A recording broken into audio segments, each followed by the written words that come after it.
What's up, everybody? Welcome to Podcast Now. I'm Alex. In this video, I want to talk about this GTA 4 situation that really just sprung up today. Now, we've heard about something similar to this in the past. I don't know if this story affects that story, but we've heard about a GTA 4 remaster, and we've heard about the potential that maybe it comes out after GTA 6. Now, I would be all for that. GTA 4 is my favorite GTA game, and also, in my opinion, it is the best one. Obviously, that one's subjective, but it's definitely my favorite, and it's a game that's largely trapped, maybe not entirely, but largely trapped, in previous generations. So I'm for a port. I'm for a remaster.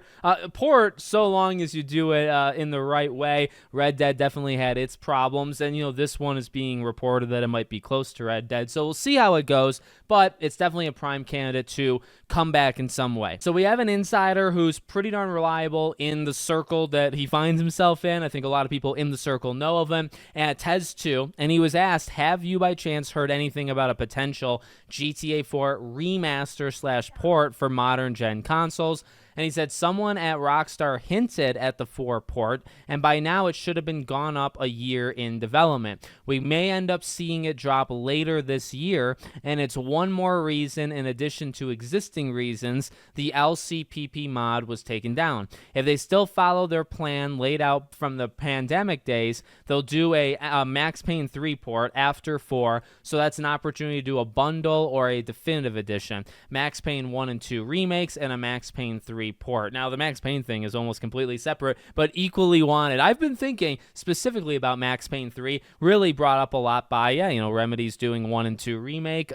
Max Payne 3, I definitely feel, specifically when you release those Max Payne 1 and 2 remakes, you gotta do something with 3. But hearing about GTA 4 and the fact that it could potentially come out now, so that's a big difference, right? Because I think up until this point, we've heard remaster and after 6, and that might still happen. I think a GTA 4 remaster would freaking rock, but to get a port, at least to, again, get it out there to everybody. I have a friend right now that wants, GTA 4, has never played it, but, it's largely inaccessible. So I feel, and again, the port situation, not ideal, specifically, I guess, in comparison to remasters, remakes, but the simplest way, ports are at least a way to get them back out there, right? And I mean, I would prefer it done in other ways, but if it's a chance to, in that preservation type, mindset, right? Keep the game alive. Not that it really needs help, but keep the game alive, get the game back out there, because undoubtedly there are many people that have never played, GTA 4. I think a lot of people, to be, especially because of how long it takes, right? GTA 4 to GTA 5 and then 5 to 6, mainly 5 to 6. I think a lot of people nowadays kind of grew up on 5, which I wouldn't say I grew up on 4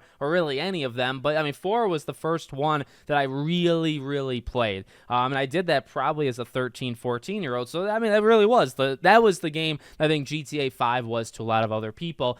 You want that to be out there for as many people as possible. So let me know what you guys think in the comments. Make sure, as always, you're subscribed to the channel, bell icon turned on, and I hope to see you all on the next one.